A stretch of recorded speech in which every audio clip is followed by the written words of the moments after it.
Hmm.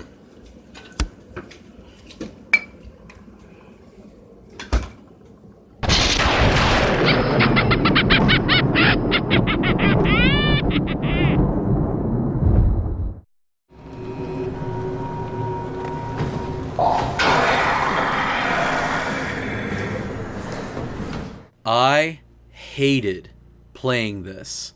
This game is really good at messing with you and giving you a good spook, which is probably why I picked it up for a Halloween video. As I looked down the dark hallways of Pathos 2, I constantly said to myself, nope, I don't want to go down there. And yet, I did. I delved into the depths of humanity's uncertain and existentially horrific destiny. I stared down at the decrepit remains of a world torn asunder by cosmic fire. Oh, and a monster also jump-scared me once or twice. That's pretty important. Soma is the first game from Frictional Games since their seminal Amnesia: The Dark Descent, another game renowned and infamous for being one of the most genuinely terrifying ever made. It has more horrifying scares than Amnesia, with scarier monsters and worlds. It also has a far better and more comprehensible story that will make the likes of Harlan Ellison or Isaac Asimov proud, daring to ask us the hard questions about what happens when humanity leaves its fleshy shell and into a purely digital world. But a better story and better scares are not what makes a better horror game. I'll explain that in a minute though. You play as Simon Jarrett, a kid from present-day Toronto who has a possibly fatal brain injury. You go into a doctor's office to get your brain scanned, but during the scan you suddenly wake up in a derelict underwater research station. There's dying robots who insist that they're human, weird blue plant life growing out of everything, and a voice in the sky telling you where to go. I can't tell you any more story details because it's best to explore the story yourself. It revolves around the philosophical and moral quandaries surrounding artificial intelligences and robotics, and it gets really, deep, if you'll excuse the pun. There's tons of twists and turns in the 8-hour narrative. It's paced very, very well, with new discoveries keeping you interested at a faster pace than Amnesia could muster. I'd hate to call the story original because, let's face it, it's been done many, many, many times before. But it's still executed competently. There are several moments where you're asked questions about the philosophical concepts on offer, and the game won't judge you for any decisions you make. There were more than a few moments that made me stop and think about what was happening for long periods at a time. And like Mass Effect 2, I have to admire Soma for the moments that made me ponder. And the way it ends? I won't spoil it, but for such a miserable and complex experience, it ends just as you'd expect it to, in a way that's both satisfying and consistent with Frictional's foreboding sense of horror. Of course, this being from Frictional, Soma is damn scary, and after Amnesia, it had better be. In fact, I believe they've actually upped the scare factor from Amnesia, if you can believe that. While Lovecraftian castles filled with unknown demons are plenty scary, you don't get much more scary than the bottom of the ocean, and the game takes advantage of that both in and out of that oceanic environment.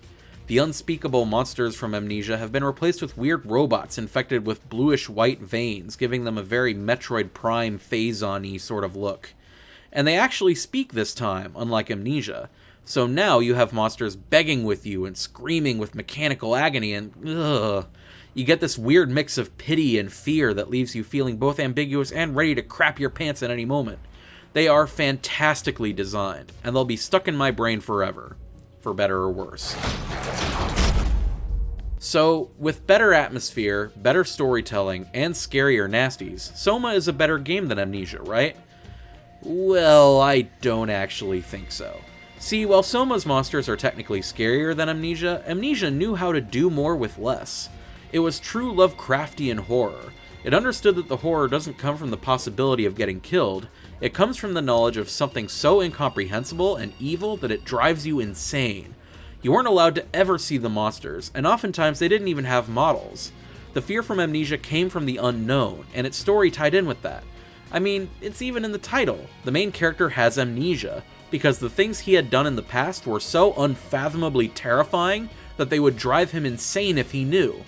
Soma borrows a lot of Amnesia's design decisions. Many of the monsters are kept out of sight for long periods of time, and the best you can do is run and hide without looking back. But the story doesn't gel with that gameplay. To me, it feels like this kind of story would be more suited to something like Deus Ex or even Gone Home's design. The horror in Soma's story doesn't come from the unknown, it comes from the inevitable dread that humanity has essentially become useless in the face of machinery.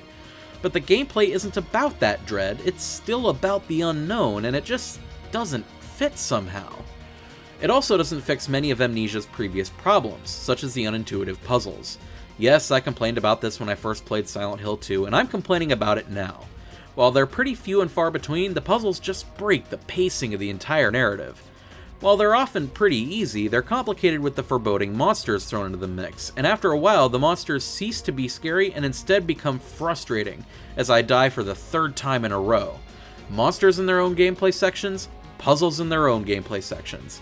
It's not that hard to do design-wise, and it infuriates me now that Frictional has made that mistake again after making it before in Amnesia.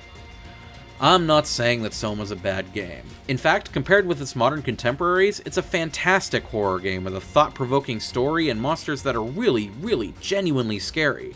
If you liked Amnesia, you will love Soma. But if you didn't like Amnesia, then you likely won't like Soma for the same reasons. It's really disappointing that Frictional didn't fix a lot of the problems that Amnesia had, because it's clear that it has potential. It just kind of squandered it, that's all. If those are issues that you didn't mind at Amnesia though, check it out. Just don't come to me if you end up wetting the bed after playing it, because I know you will.